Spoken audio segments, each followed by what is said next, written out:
Secret of the millennium mind book part 4 continue करती हूँ। दौलत का सिद्धांत। सच तो यह है कि अमीर पीड़ित जैसी कोई चीज नहीं होती। बहरहाल पीड़ित होने के निश्चित रूप से अपने लाभ होते हैं। बेचारा बनने से लोगों को क्या मिलता है? जवाब है दूसरों का ध्यान। क्या ध्यान इतना महत्वपूर्ण है?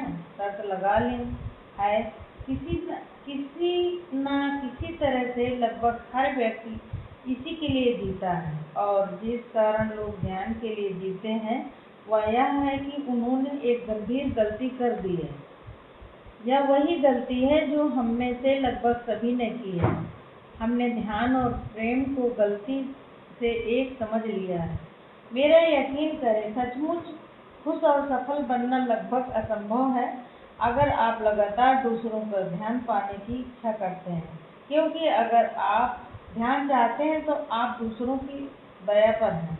आमतौर पर अंत में आप लोगों को खुश करने वाले बन जाते हैं और उनकी प्रशंसा की भीख मांगते हैं। ध्यान चाहना एक समस्या भी है,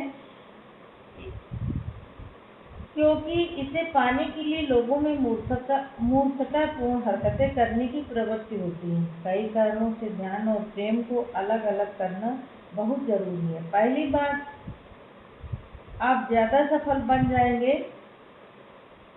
दूसरी बात, आप ज्यादा सुखी हो जाएंगे। और तीसरी बात, आप अपने जीवन में सच्चा प्रेम पा सकते हैं। अधिकांश मामलों में जब प्रेम और ध्यान को कम मान लेते हैं तो वे सच्चे आध्यात्मिक अर्थ में एक दूसरे से प्रेम नहीं करते। वे अपने अहम की रोशनी में एक दूसरे से प्रेम करते हैं। जैसे तुम मेरे लिए जो करती हो उसके लिए मैं तुमसे प्रेम करता हूँ। इसलिए संबंध दरअसल सामने वाले या दोनों के बारे में नहीं बल्कि व्यक्ति के बारे में होता है। प्रेम और ध्यान को अलग अलग करने पर आप आमने सामने वाले व्यक्ति से बिना शर्त का प्रेम कर सकते हैं। तब आपका पैमाना यह नहीं होगा कि वह आपके लिए क्या करता है। जैसा मैंने कहा है, अमीर पीड़ित जैसी कोई चीज नहीं होती। इसलिए पीड़ित बने रहने के लिए ध्यान चाहने वालों को यह सुनिश्चित करना होता है कि वे कभी अमीर न बन जाएं। यह फैसला करने का समय है। आप पीड़ित बन सकते हैं या आप अमीर बन सकते हैं, लेकिन आप एक साथ दोनों नहीं बन सकते। कान खोलकर सुन लीजिए। हर बार, और मेरा मतलब है हर बार जब आप दोष देते हैं, खुद को सही ठहराते हैं या शिकायत करते हैं, तो आप अपना वित्तीय गला काट रहे होते हैं। निश्चित रूप से यहाँ पर ज्यादा दयालु और नम्र शब्द का प्रयोग करना अच्छा होता है, लेकिन उसे छोड़िए। फिलहाल मेरी दिलचस्पी दयालु या नम्र होने में नहीं है।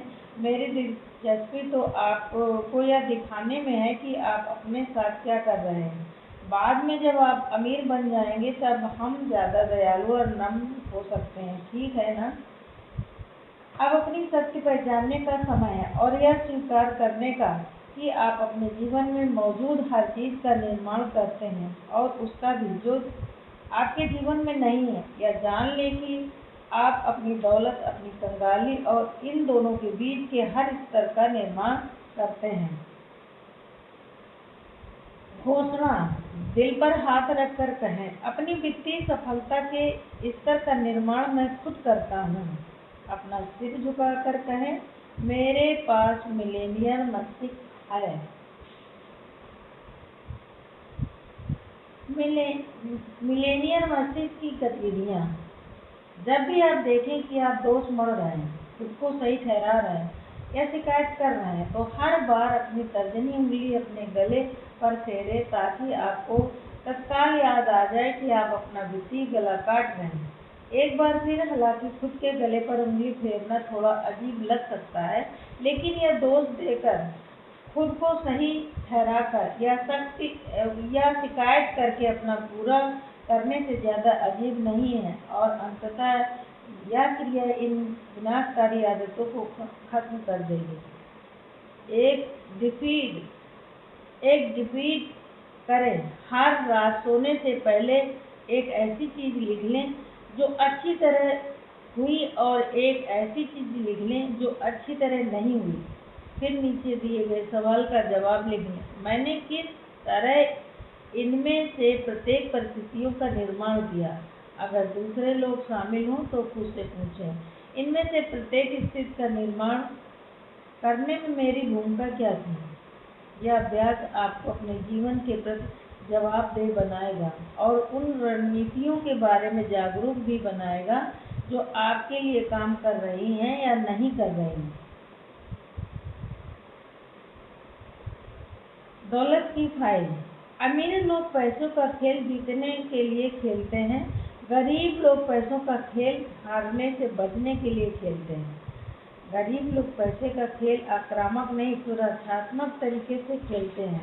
मैं आपसे पूछता हूँ, अगर आप किसी खेल को पूरी तरह सुरक्षात्मक खेलते हैं तो उस मैच में आपके जीवन की कितनी संभावना? अधिकांश लोग सहमत होंगे, बहुत ही कम या बिल्कुल भी नहीं। बहरहाल ज़्यादातर लोग पैसे का खेल इसी तरह से खेलते हैं। दौलत और प्रचुरता उत्पन्न करने के बजाय वे हमेशा बचे रहने और सुरक्षित रहने की ही चिंता करते रहते हैं। आप बताएं, आपका लक्ष्य क्या है? आपका उद्देश्य क्या है? आपका सच्चा इरादा क्या है? सचमुच अमीर लोगों का लक्ष्य प्रचुर दौलत और समृद्धि का होता है। सिर्फ थोड़ा पैसा नहीं, बल्कि ढेर सारा पैसा। दूसरी तरफ गरीब लोगों का बड़ा लक्ष्य क्या होता है? बिल्कुल चुकाने लायक पैसे। अगर समय पर मिल जाए तो चमत्कार होगा। एक बार फिर मैं आपको इरादे की ताकत याद दिला दूं। अगर आपका इरादा बिल चुकाने लायक पैसा पाना है तो आपको उतना ही मिलेगा, सिर्फ बिल चुकाने लायक। इससे एक पैसा भी ज़्यादा नहीं मिलेगा। मध्यवर्गीय लोग एकदम आगे जाते हैं। बड़ी बुरी बात यह है कि यह सिर्फ छोटा सा कदम है। जीवन में उनका बड़ा लक्ष्य दुनिया में उनका सबसे प्रिय शब्द है। वे बस आरामदेह अवस्था में रहना चाहते हैं। मुझे आपको यह खबर देते हुए अफसोस है, लेकिन आरामदेह होने और अमीर होने में गंभीर अंतर है। आरामदेह होने और अमीर होने में भारी अंतर है। मुझे मानना होगा कि मैं यह बात हमेशा नहीं जानता था। मेरे ख्याल से मुझे यह पुस्तक लिखने का अधिकार इसलिए भी है क्योंकि मैं तीनों खेमों में रह चुका हूँ। मैं बिल्कुल कड़का रह चुका हूँ और मुझे अपनी कार में गैस भरवाने के लिए $1 उधार लेना पड़ा था। लेकिन मैं इस बारे में आगे भी कुछ बताना चाहता हूँ। पहली बात तो यह है कि वह मेरी कार नहीं थी। दूसरी बात, वह $4 क्वार्टर यानी सिक्कों के रूप में आया था। क्या आप जानते हैं कि किसी वयस्क के लिए गैस डलवाने के बाद 4 सिक्के देना कितना शर्मनाक होगा? पंप पर काम करने वाले लड़के ने मेरी तरफ ऐसे देखा जैसे मैंने सिक्के डालने पर सामान लेने वाली वेंडिंग मशीन लूट कर आया हूँ और फिर अपना सिर हिलाकर हंसने लगा। मैं नहीं जानता कि आपको इस बात का एहसास है या नहीं, लेकिन यह निश्चित रूप से मेरे वित्तीय निचले स्तरों में से एक था और दुर्भाग्य से ऐसे अन्य प्रसंग भी हुए थे। जब मैंने अपनी स्थिति सुधारी तो मैं आरामदेह होने के स्तर पर पहुंच गया। आर्थिक दृष्टि से आरामदेह रहना अच्छा होता है। कम से कम आप अच्छे रेस्तरां में जा सकते हैं, लेकिन ज़्यादातर मामलों में मैं सिर्फ किचन का ऑर्डर दे सकता था।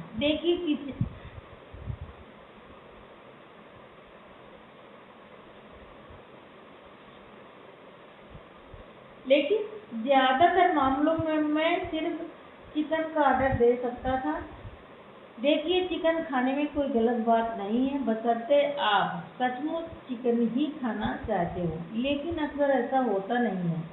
दरअसल जो लोग वित्तीय दृष्टि से सिर्फ आरामदेह होते हैं, वे आम तौर पर खाने की चीज़ का फैसला मीनू के दाएं हिस्से की तरफ देखकर करते हैं, जहां कीमतें लिखी रहती हैं।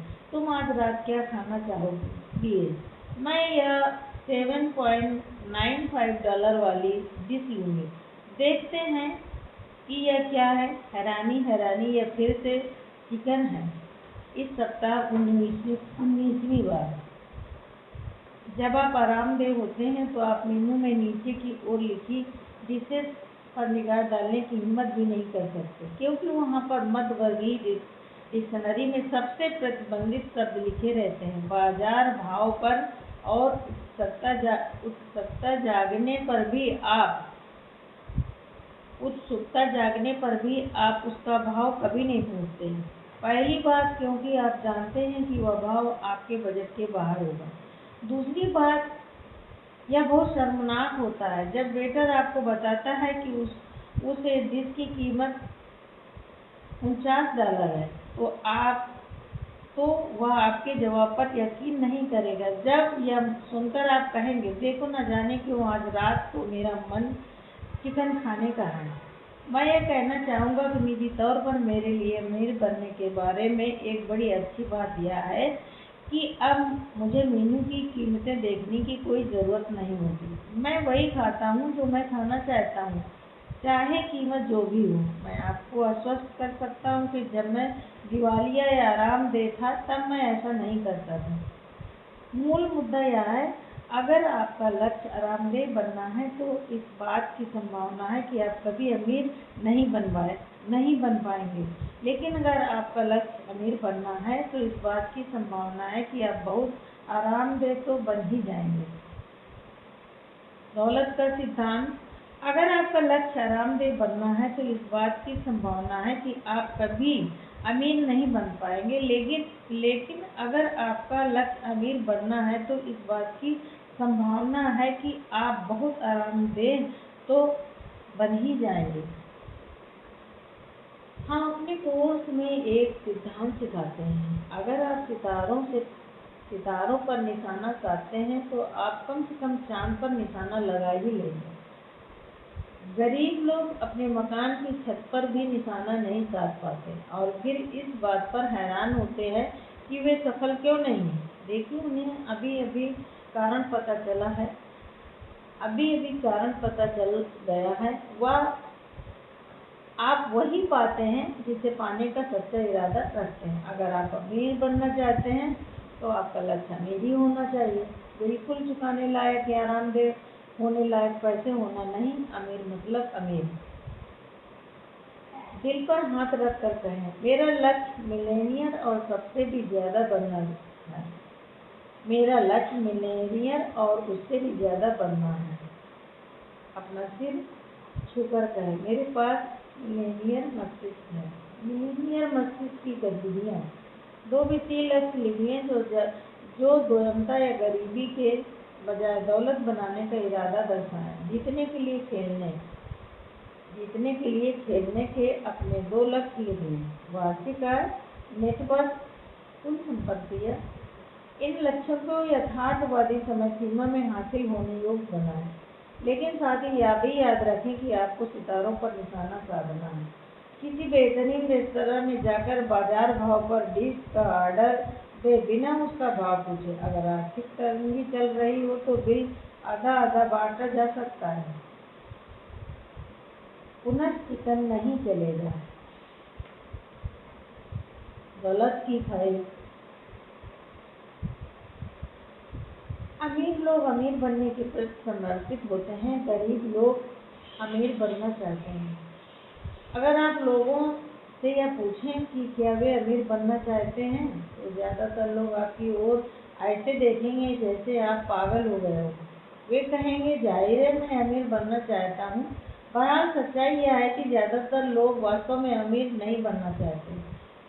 क्यों? क्योंकि उनके अवचेतन मन में दौलत की बहुत सारी नकारात्मक फाइलें रहती हैं जो उनसे कहती हैं कि अमीर बनने में कुछ गलत है। अपने मिलेनियम माइंड इंटेंसिव सेमिनार में हम लोगों से एक सवाल पूछते हैं, अमीर बनने की कोशिश करने या अमीर बनने से जुड़ी कुछ संभावित नकारात्मक बातें क्या हैं। नीचे देखें कि इस बारे में कुछ लोग क्या कहते हैं। क्या आपको इनमें से किसी में अपने विचार दिख रहे हैं?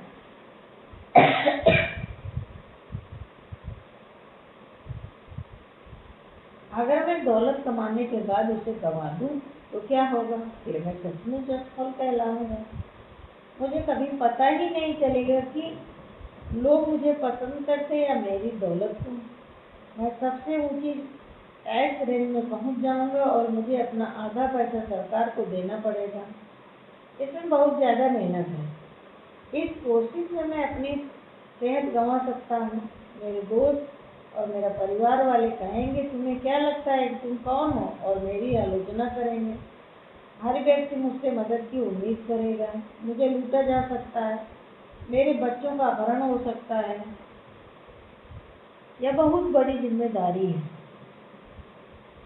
मुझे इतने सारे पैसों का प्रबंधन करना होगा।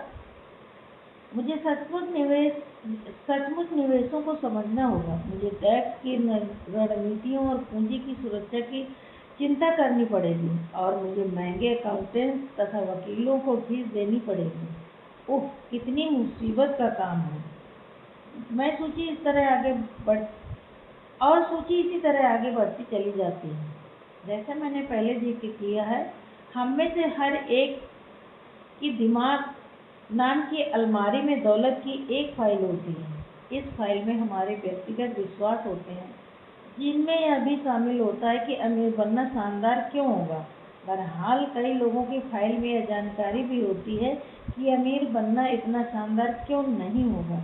इसका मतलब है कि दौलत के बारे में उनके आंतरिक संदेश मिले जुले होते हैं।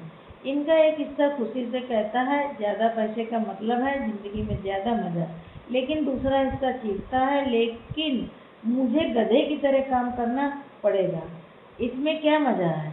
एक हिस्सा कहता है मैं दुनिया भर की सैर कर सकूंगा, लेकिन तभी दूसरा हिस्सा कहता है हाँ, और दुनिया का हर आदमी मेरे सामने मदद का हाथ फैलाएगा।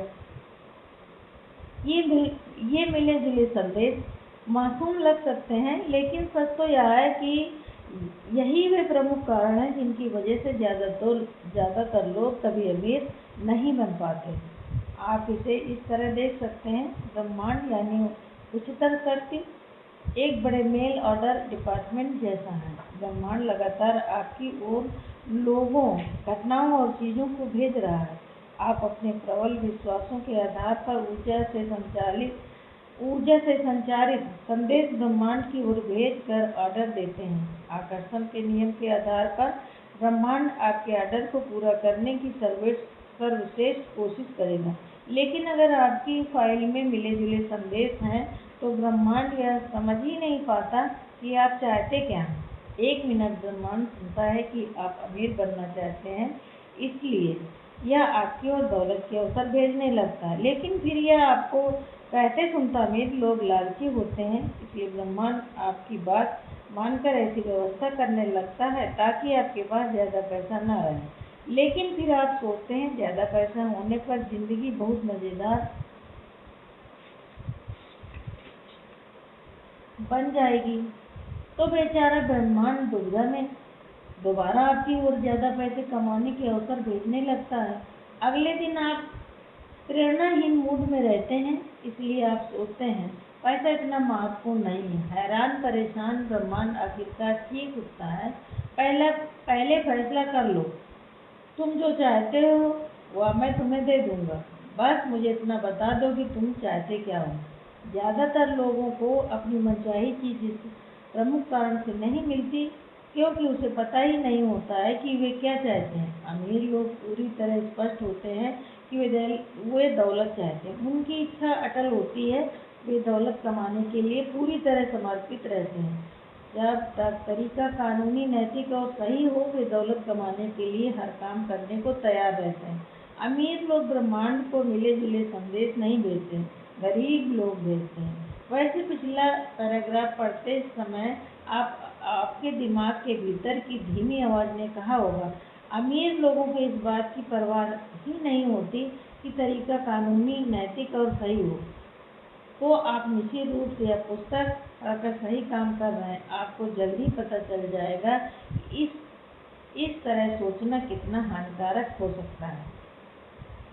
दौलत का सिद्धांत ज़्यादातर लोगों को अपनी मनचाही चीज़ इस प्रमुख कारण से नहीं मिलती क्योंकि उन्हें पता ही नहीं होता कि वे क्या चाहते हैं। गरीब लोगों के पास बहुत से बहाने होते हैं कि सचमुच अमीर बनने में कितनी समस्याएं हो सकती हैं। परिणाम स्वरूप उन्हें 100% यकीन नहीं होता कि वे सचमुच अमीर बनना चाहते हैं। वे ब्रह्मांड को जो संदेश भेजते हैं वह दुविधापूर्ण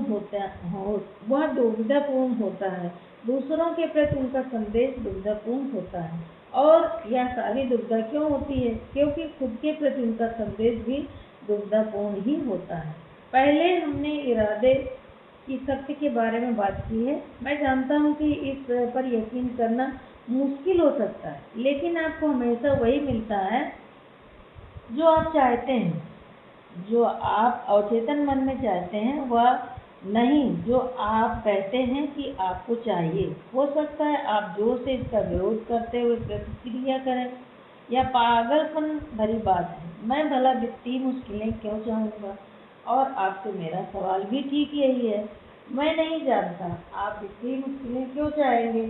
अगर आप कारण खोजना ही चाहते हैं तो मैं आपको मिलेनियर माइंड इंटेंसिव सेमिनार में भाग लेने के लिए आमंत्रित करता हूँ, जहाँ आप डर के अपने ब्लूप्रिंट को पहचानेंगे। जवाब आपके ठीक सामने होगा।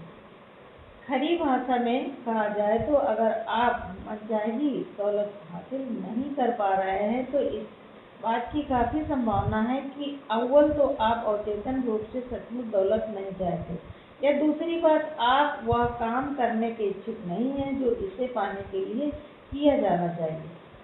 आइए इसे और टटोलते हैं। दरअसल तथाकथित चाह के 3 स्तर होते हैं। पहला स्तर है मैं अमीर बनना चाहता हूँ। इसका मतलब है मैं दौलत ले लूँगा मगर तभी जब यह मेरी गोद में गिरेगी। सिर्फ चाहना बेकार है। क्या आपने गौर किया है कि चाहने से हमेशा वही चीज़ मिल नहीं जाती है? इस बात पर भी ध्यान दें कि मिले बिना चाहने से चाहते और ज़्यादा बढ़ जाती है। चाहना आदत बन जाती है और यह सिर्फ खुद की ओर ले जाती है। इस तरह एक ऐसा चक्र बन जाता है जो कहीं नहीं ले जाता। सिर्फ चाहने भर से दौलत नहीं आ जाती। इस बात की सच्चाई का सबूत क्या है? नजरें घुमाकर हकीकत देखें। बिलियनों लोग अमीर बनना चाहते हैं, लेकिन बहुत कम लोग ही अमीर हैं। चाहने का दूसरा स्तर है मैं अमीर बनने का चुनाव करता हूँ। इसमें अमीर बनने का फैसला शामिल होता है। चुनाव करने में ज़्यादा सशक्त ऊर्जा है और इसके साथ अपनी वास्तविकता का निर्माण करने की जिम्मेदारी आप पर आ जाती है। फैसला शब्द लैटिन शब्द डिसाइडेर से आया है, जिसका मतलब है किसी भी अन्य विकल्प को खत्म कर देना। चुनाव बेहतर तो है लेकिन सर्वश्रेष्ठ नहीं। चाहने का तीसरा स्तर है मैं अमीर बनने के लिए समर्पित हूँ। समर्पण शब्द की परिभाषा है बिना किसी संकोच के निष्ठापूर्वक पूरी तरह से जुट जाना। इसका मतलब है कोई कसर बाकी नहीं रखना। दौलत हासिल करने के लिए हर काम में अपना 100% योगदान देना। इसका मतलब है हर वह काम करने की इच्छा जो इसके लिए जरूरी हो, उतने समय तक करने की इच्छा जितने समय तक जरूरी हो। यह योद्धा का तरीका है। कोई बहाने, कोई अगर, कोई मगर, कोई शायद नहीं और असफलता स्वीकार करने का कोई विकल्प नहीं। योद्धा का तरीका आसान है। मैं या तो अमीर बनूंगा या इस कोशिश में मर जाऊंगा। मैं अमीर बनने के लिए समर्पित हूँ। खुद से यह कहने की कोशिश करें। आपके सामने क्या आता है? कुछ लोगों के लिए यह शक्तिदायक होता है, बाकी लोगों को घबराहट महसूस होती है। ज़्यादातर लोग कभी अमीर बनने के प्रति सचमुच समर्पित नहीं होते। अगर आप उनसे पूछें क्या आप अपनी ज़िंदगी दांव पर लगा सकते हैं कि अगले 10 साल में आप दौलतमंद बन जाएंगे, तो ज़्यादातर कहेंगे बिल्कुल नहीं। अमीर और गरीब लोगों के बीच यही फर्क है। लोग अमीर बनने के लिए सचमुच समर्पित नहीं होते, सिर्फ इसलिए वे अमीर नहीं हैं और उनके अमीर बनने की संभावना भी नहीं है। कुछ लोग कह सकते हैं हाँ आप यह क्या कह रहे हैं? मैं दिन भर काम करता हूँ, मैं सचमुच कड़ी मेहनत करता हूँ, जाहिर है मैं अमीर बनने के लिए समर्पित हूँ। मेरा जवाब होगा आप कोशिश कर रहे हैं, इसका कोई मतलब नहीं। समर्पण की परिभाषा पूरी तरह से जुटना है। मुख्य शब्द पूरी तरह से है। इसका मतलब है कि आप हर चीज़ लगा रहे हैं और मेरा मतलब है अपनी हर चीज़ में जिन वित्तीय रूप से असफल लोगों को जानता हूँ, उनमें से ज़्यादातर की सीमाएं हैं कि वे कितना काम करने के इच्छुक हैं, वे कितना जोखिम लेने के इच्छुक हैं और वे कितना त्याग करने के इच्छुक हैं। हालांकि वे सोचते हैं कि वे सब कुछ करने के इच्छुक हैं, लेकिन गहरे सवाल पूछने पर मुझे हमेशा यह पता चलता है कि उनकी बहुत सी शर्तें हैं कि वे सफल होने के लिए क्या करेंगे और क्या नहीं करेंगे।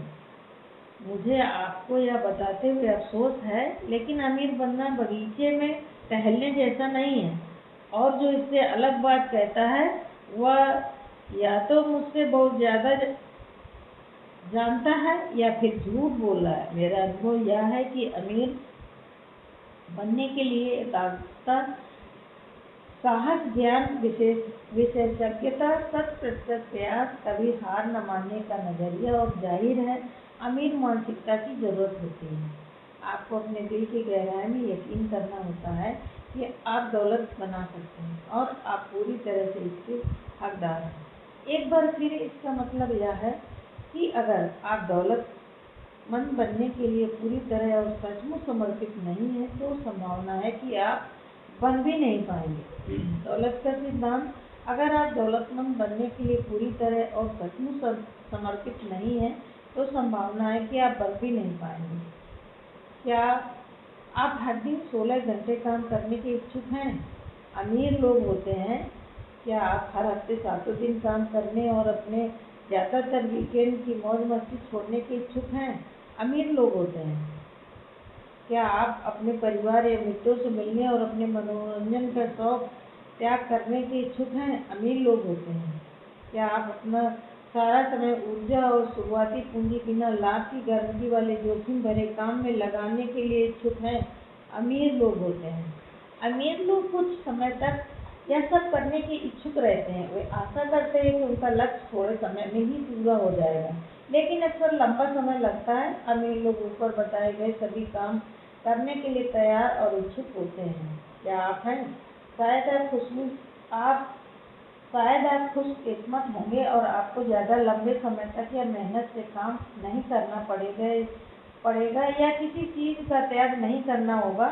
आप ऐसी कामना कर सकते हैं, लेकिन मुझे पता है कि ऐसा होगा नहीं। दोबारा बता दूं, अमीर लोग अपने लक्ष्य तक पहुंचने की खातिर जरूरी हर काम करने को समर्पित होते हैं। बात खत्म। बहरहाल यह देखना दिलचस्प है कि एक बार जब आप समर्पित हो जाते हैं, तो ब्रह्मांड आपकी मदद करने के लिए आगे आ जाता है। मेरा एक प्रिय अंश एक्सप्लोरर, साहसिक खोजी W.H. मरे का है, जिन्होंने अपने एक शुरुआती हिमालयन पर्वतारोहण अभियान के दौरान यह लिखा था: जब तक इंसान समर्पित नहीं है, तब तक झिझक है, पीछे हटने की संभावना है, हमेशा प्रभावहीनता है, पहल शक्ति है और सृजन संबंधी सभी कार्यों में एक मूलभूत सच्चाई है, जिसका अज्ञान असंख्य विचारों और बेहतरीन योजनाओं का गला घोट देता है। जिस पल इंसान खुद को निश्चित रूप से समर्पित कर देता है, ब्रह्मांड भी उसकी मदद के लिए आगे आ जाता है। उस निर्णय से बहुत सी घटनाएं उत्पन्न होती हैं और व्यक्ति को अप्रत्याशित घटनाओं या मुलाकातों से हर तरह की भौतिक मदद मिलने लगती है, जिसकी कल्पना उसने सपने में भी नहीं की होगी। दूसरे शब्दों में, ब्रह्मांड आपकी मदद करेगा, मार्गदर्शन देगा, सहयोग देगा और जहाँ तक कि आपके लिए चमत्कार भी करेगा, लेकिन पहले आपको समर्पित करना होगा। दिल पर हाथ रख कर कहें, मैं अमीर बनने के लिए समर्पित हूँ। अपना सिर छूकर कहें, मेरे पास मिलेनियर मस्तिष्क है। मिलेनियर मस्तिष्क की गतिविधियाँ: एक छोटा पैराग्राफ लिखें कि दौलतमंद बनना आपके लिए महत्वपूर्ण क्यों है, और आप साफ बताएं। किसी दोस्त या परिवार के सदस्य से मिलें जो आपकी मदद करने का इच्छुक हो। उस व्यक्ति को बताएं कि आप ज़्यादा बड़ी सफलता पाने के उद्देश्य से समर्पण की शक्ति को जागृत करना चाहते हैं। अपना हाथ सिर पर रखें, उस व्यक्ति की आंखों में देखें और नीचे दिए गए बात कहें: मैं आपका नाम यहाँ पर तारीख समय तक मिलेनियर या उससे ज़्यादा बढ़ने के लिए समर्पित होता है। अपने पार्टनर से यह जवाब देने को कहें, मैं आप में यकीन करता हूँ, फिर आप कहें धन्यवाद। पुनः आपके समर्पण को सशक्त बनाने के लिए मैं आपको आमंत्रित करता हूँ कि आप वेबसाइट पर सीधे मेरे सामने अपने समर्पण की घोषणा कर दें और फिर उसका प्रिंटआउट निकालकर अपनी दीवार पर टांग दें। दोबारा पुनः इस बात पर गौर करें कि समर्पण से पहले और बाद में आपको कैसा महसूस होता है। अगर आपको स्वतंत्रता का एहसास होता है तो आप सही रास्ते पर हैं। अगर आपको डर का एहसास होता है तो भी आप सही रास्ते पर हैं। अगर आप इसे करने की जहमत ही नहीं उठाते हैं तो आप में अब भी हर काम करने की इच्छा वाली मानसिकता नहीं है, या आपकी मानसिकता यह है मुझे यह अजीब काम करने की कोई ज़रूरत नहीं। दोनों में से चाहे जो स्थित हो, मैं आपको याद दिलाना चाहूँगा, आप आज तक जिस रास्ते पर चल रहे थे उसी ने ही आपको वहाँ तक पहुँचाया जहाँ आप इस वक्त हैं। दौलत की फाइल और अमीर लोग बड़ा सोचते हैं, गरीब लोग छोटा सोचते हैं। हमारे सेमिनार में एक प्रशिक्षक था जिसकी नेटवर्थ सिर्फ 3 साल में 2.5 लाख से 60 करोड़ डॉलर हो गई। जब उससे इसका रहस्य पूछा गया तो उसने कहा, जब मैंने बड़ा सोचना शुरू किया तो हर चीज़ बदल गई। मैं आपको आमदनी का नियम बताना चाहता हूँ। आप बाजार के अनुसार जो मूल्य देते हैं आपको उसी के अनुपात में भुगतान मिलेगा। दौलत का सिद्धांत, आमदनी का नियम, आप बाजार के अनुसार जो मूल्य देते हैं आपको उसी के अनुपात में भुगतान मिलेगा। प्रमुख शब्द मूल्य है। यह जानना महत्वपूर्ण है कि बाजार में आपके मूल्य को 4 तत्व तय करते हैं: आपूर्ति, मांग, गुणवत्ता और मात्रा। मेरे अनुभव में जो तत्व ज़्यादातर लोगों के लिए सबसे चुनौती पेश करता है वह है मात्रा। मात्रा के तत्व का मतलब आसान है, आप अपने कितने मूल्यों को बाजार तक सचमुच पहुंचाते हैं। इसे कहने का एक और तरीका है कि आप कितने लोगों की सेवा करते हैं या उन्हें प्रभावित करते हैं। उदाहरण के लिए, मेरे बिजनेस में कुछ प्रशिक्षक एक समय में 20 लोगों के छोटे समूहों को सिखाना पसंद करते हैं। कई प्रशिक्षक कमरे में 100 प्रतिभागियों के साथ आरामदेह होते हैं, बाकी 500 लोगों को सिखाना पसंद करते हैं, और कुछ तो 1000 से 5000 तक या इससे ज़्यादा प्रतिभागियों को सिखाना पसंद करते हैं। क्या इन प्रशिक्षकों की आमदनी में अंतर है? बिल्कुल है। नेटवर्क मार्केटिंग बिजनेस पर गौर करें। अगर एक व्यक्ति की डाउनलाइन में 10 लोग हों और दूसरे व्यक्ति की डाउनलाइन में 10,000 लोग हों तो क्या उनकी आय में अंतर होगा? निश्चित रूप से होगा। इस पुस्तक की शुरुआत में मैंने जिक्र किया था कि मैं रिटेल फिटनेस स्टोर्स की चेन का मालिक था। जिस पल मैंने इस बिजनेस में जाने का विचार किया, उसी पल से मेरा इरादा 100 सफल स्टोर खोलकर लाखों लोगों को प्रभावित करना था। दूसरी तरफ मुझसे 6 महीने बाद काम शुरू करने वाली मेरी प्रतियोगी का इरादा सिर्फ एक सफल स्टोर खोलना था। अंत में उसे अच्छी आमदनी मिली जबकि मैं अमीर बन गया। आप अपनी ज़िंदगी कैसे जीना चाहते हैं? आप खेल को कैसे खेलना चाहते हैं? आप मेजर लीग में खेलना चाहते हैं या माइनर लीग में? बड़ों में या छुटभइये में आप बड़ा खेलना चाहते हैं या छोटा? चुनाव आपका है। ज़्यादातर लोग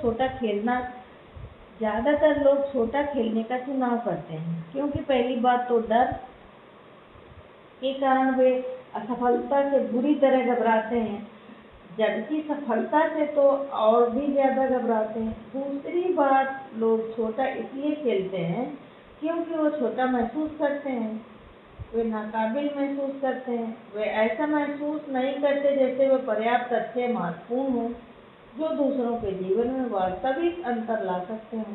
लेकिन यह जान लें, आपकी जीवन सिर्फ आपके लिए ही नहीं है।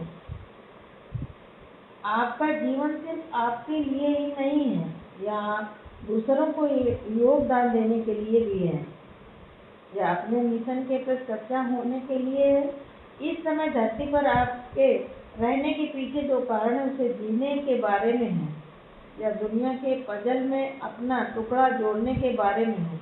लोग अपने अहम में फंसकर या मानने लगते हैं कि हर चीज़ मेरे और सिर्फ मेरे चारों तरफ घूमती है।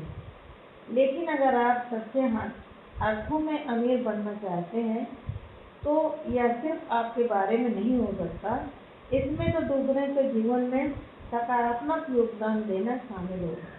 हमारे समय के एक महान आविष्कारक और दार्शनिक बकमिंस्टर फुलर ने कहा है, हमारे जीवन का उद्देश्य इस पीढ़ी और आगे आने वाली पीढ़ियों के लोगों का मूल्य बढ़ाना है।